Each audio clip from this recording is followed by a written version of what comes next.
What's going on, y'all? It's One Way to Flood. It's another episode of Tone Up Tuesdays.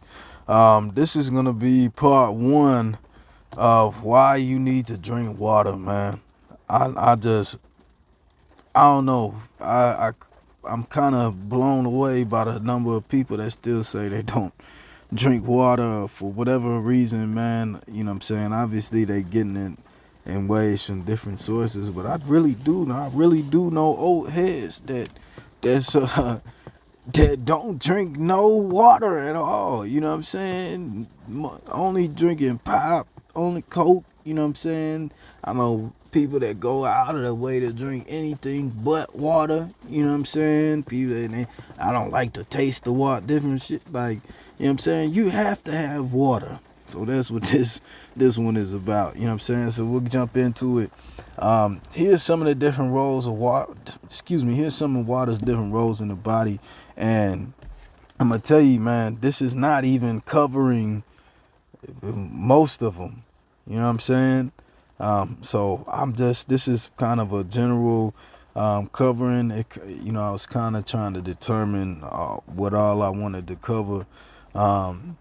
But yeah, so we'll go over some of the primary functions in the body. But the system restores fluids lost in metabolic processes. So when you throughout your day, all the different processes going on in your body, you know what I'm saying? They've got your fluids and all those things that's required in those processes have to be replaced and whatnot. So even through sweating, breathing, waste removal, different things like that. Excuse me. Then we have lubricates the joints and tissues. So water is a big component of the synovial fluid that lubricates and cushions the joints and the cartilage around them. And then it also keeps the bones from rubbing together. It helps cartilage keep its sponginess. And so what's interesting also about water, and this is what I mean, water, it works on multiple levels, right? So like I said, water is a big component of the synovial fluid, but drinking more water will actually help will stimulate the production of synovial fluid in your joints. So if you got joint pain or bones rubbing together, I experienced things, especially with my knees, you know what I'm saying, your hydration levels could be directly affecting that. And that's also something that could have built up over time as well, through other factors. A lot of factors, a lot of things in the body, a lot of systems in the body, and activities that you do work interdependently. They have compounding effects. They work in conjunction with with each other. You know what I'm saying? Moving on a little bit though, aids in digestion, and this isn't just in the digestive tract. This is as soon as you're starting to eat or break down food, and your saliva, water is the base of your saliva, and your saliva is carrying those enzymes and different things that's being used to break down your food. Okay, so and then it also is what's making your stool softer and preventing you from being constipated. Okay, so it's also needed to break down, dissolve the different minerals and things that you're getting. So water is essential, like I said, in many ways. It can be involved in the same, literally in the same, in just in digestion, used in multiple ways. You know what I'm saying? So excuse me, my bad, I got thrown off there. But yeah, so then we got carrying nutrients and oxygen to the cells. Like I said, water is the base of things, and a lot of that has to do with it being the mode of transport. You know what I mean? Like the mode of transport, not necessarily the it's almost like the vehicle, but more like the channel. You know what I mean? So the water is being used in multiple ways to deliver things and to pull things away, like you're seeing here, pulling toxins and things from the cell, being involved in those detoxing processes. But it's like, again, on multiple levels. So from the digestive tract all the way down to the cells. Okay. This next one, essential in maintaining our cells proper turgidity and please forgive me if I'm saying that wrong. But basically, what that is, so in your cells, in the cell membrane, right, you have a semi-permeable membrane. So, and that's made so basically things can get in that need to get in, that are supposed to get in, and things can get out that are supposed to get out, and then to keep things in that's supposed to stay in, and to keep things out that need to stay out. And a big part of this is maintaining. I'm not even gonna say that word again, but to describe it a little bit more, it's pretty much the surface. Well, not the surface tension, but the pressure or the stiffness of that cell wall. It needs to be maintained basically a specific kind of pressure for that wall to function properly. To function properly within the cell, right? So when the water, your water levels, your hydration levels play a huge role in that, in maintaining that proper pressure there in the cell. So once that's compromised, if that's not being maintained, things can, that wall can start to break down. Things can get in that wall. All different things can start to happen from that. And then also in maintaining your proper body temperature, what we're looking at here, obviously several different things though, distributing the heat around your body, but also when you're sweating, your body's cooling off through your perspiration. So there's a lot of different ways that water is used, and just even one process. So moving on, what happens when you don't drink water? And I don't think this is like I said, this isn't comprehensive. Some of these are moderate things, some of these are chronic things, some of these are more severe cases. But just starting off on a moderate dehydration, what you could experience basically within one day of just not drinking water or lacking on your fluids, low energy, fatigue, and let me actually say this, because I think this needs to get I need to reword this. What you're drinking, the water and things that you're putting into your body today, it's what you're going to be primarily going off of tomorrow. Okay, so your hydration really starts the day before, 2 days before. You know what I'm saying? So when I'm talking about, you need to be preparing for what you're doing to the night before. You know what I'm saying? In terms of hydration, you have a sporting event or something, you need to be making sure you're hydrated, and getting your water, your fluids, all that stuff in the day before.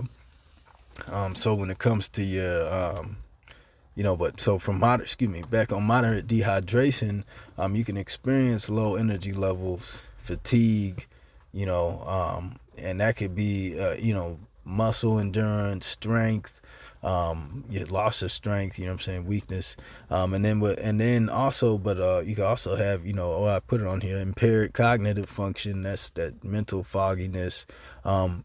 And it's interesting because you're actually staying hydrated helps your working memory, which is basically like your short-term memory. So when you're doing a task or something, that's what helps you stay on task as you're going from, as you're going from activity or function to function within whatever task you're doing. But it basically helps you stay on track. Just, from being hydrated, you got to understand your brain is over 70% water. You know what I'm saying? A lot of things are water. Your cerebral spinal fluid, the base of it's water. You know what I'm saying? You have to maintain these levels in your body. So moving on though, increased risk of stroke and heart attack. You know what I'm saying? And this can happen because when we are dehydrated, right? What happens is basically more cholesterol can get into the arteries, because you're gonna have a reduction in blood volume. You're gonna have less blood volume, lower blood pressure, and once that happens, that can allow cholesterol to basically build up in the arteries, and that's what can cause strokes and heart attacks. Okay, so um, these are, you know what I'm saying, like I said, some of these are a little bit more severe cases than others. But still, all on the table. You know what I'm saying? Irritability, mood swings, headaches, dry skin. You know what I'm saying? These are all things, and sometimes, like, as sad as it is, the state that we live in our society and just our day-to-day lives, a lot of people are going through this stuff. You know, headaches, irritability, mood swings, dry skin, and they're attributing it to the cause to other things. You know what I'm saying? And it could be other things contributing to it. Let me rephrase that. It could be multiple things contributing to the problem, but sometimes there's things that are overlooked, and a lot of times this is one of them. You know what I'm saying? Your mood swings, your headaches, irritability. Some people going through their day to day, not even realizing this is linked. You know, big part of this is linked to what consuming the right things, or your fluid levels, or you know what I'm saying, the balance right that you have. So even when we talk about the digestion and constipation, like I said, it all kind of works hand in hand. So when we're talking about, you know, preventing you from being constipated, the body, when the body is basically, when the body needs water, it's gonna take fluid from the gastrointestinal tract. Gastrointestinal tract. Gastrointestinal tract. Sorry. and so basically, that's gonna take from the stool. The stool's gonna get harder and dried up, and it's gonna basically be harder to pass through your bowels, right? So,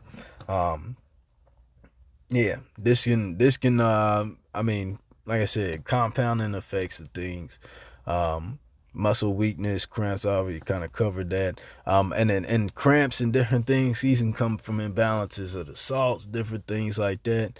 And then reducing the body's ability to fight oxidative stress. And you got to understand, oxidative stress is already really bad news, okay? And the sad reality is a lot of people are in oxidative stress, and it's not by accident, right?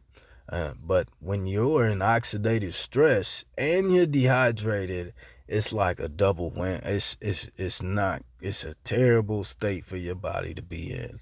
A terrible state for your cells.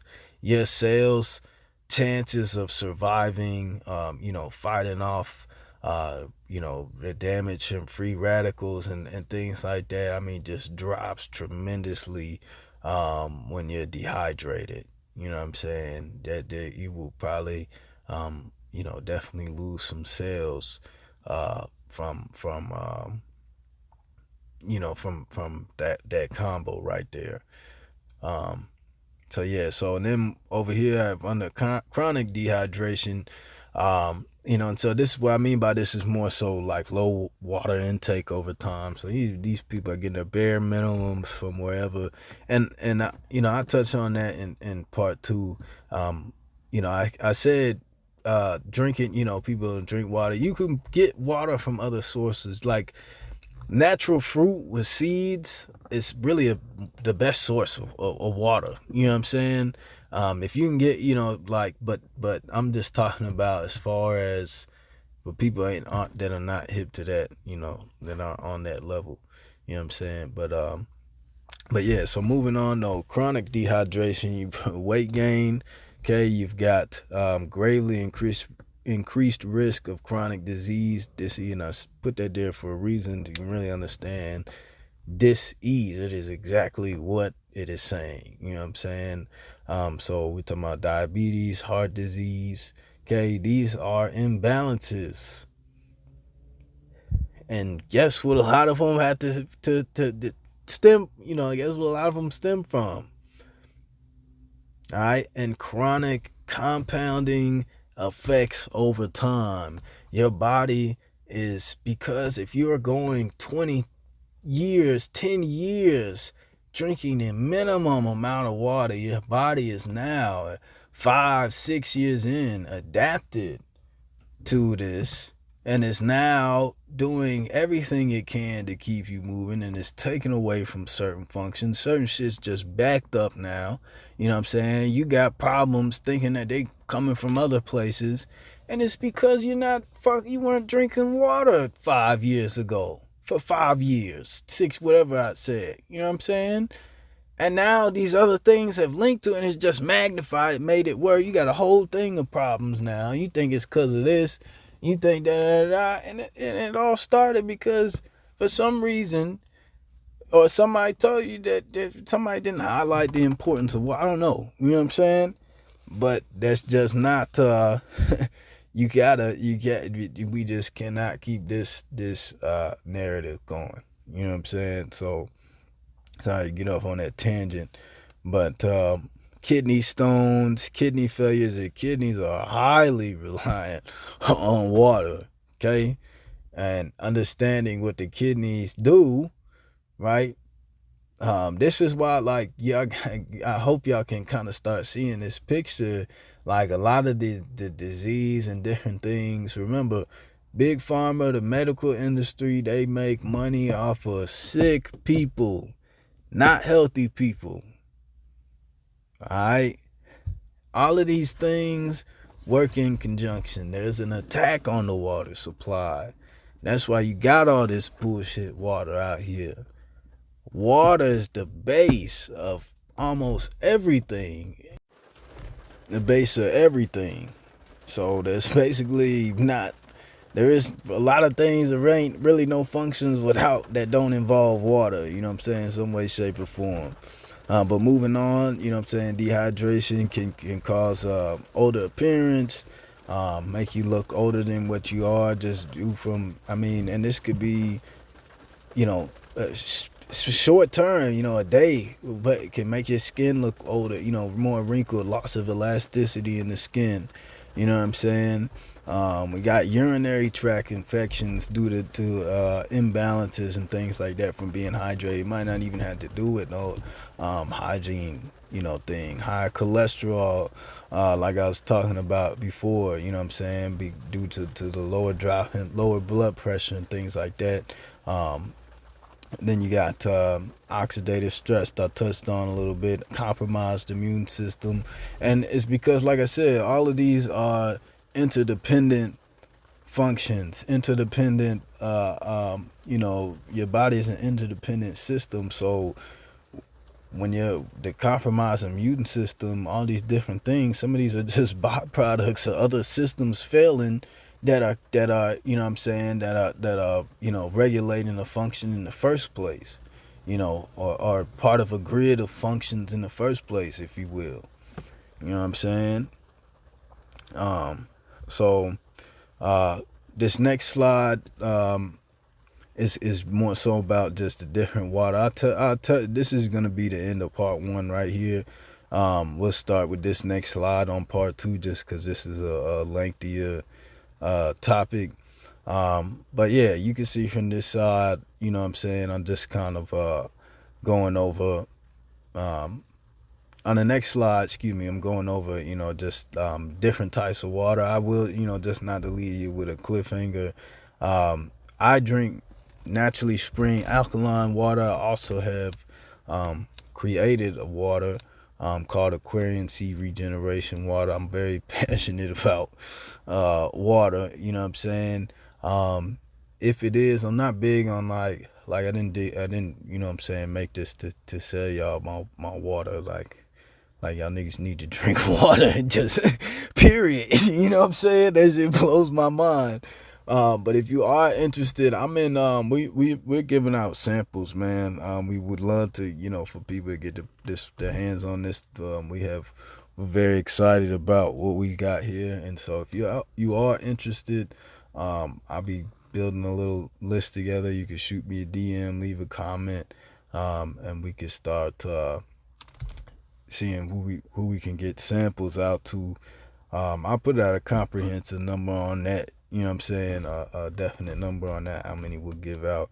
But yeah, if you are interested in checking that out, the link is in my the bio. Just go to hermitsecrets.com/holistic products. But yeah, so, and the reason we created that water was to address some of the things and go beyond the surface level of what a lot of these drinks and different things address. So we looked at getting to the cells. It's more so about optimizing the metabolism, or getting the metabolism back to functioning, as intended, getting some of the other systems in the body functioning back to how they were supposed to. So if you're interested in that, you check that out. But overall, when I'm not drinking that, I'm drinking naturally alkaline water. And that is, I would recommend, my recommendation, this is why I drink Eternal spring water. But if I'm getting a bottled water or something, I gotta get it from the store. I'm getting an Eternal spring water, naturally alkaline spring water. All right, so I'll leave y'all with that. But yeah, man, this one way to flood. This part one of why you need to drink water. We're gonna get into part two next week, man. I appreciate y'all tuning in. This one way to flood. Y'all stay up.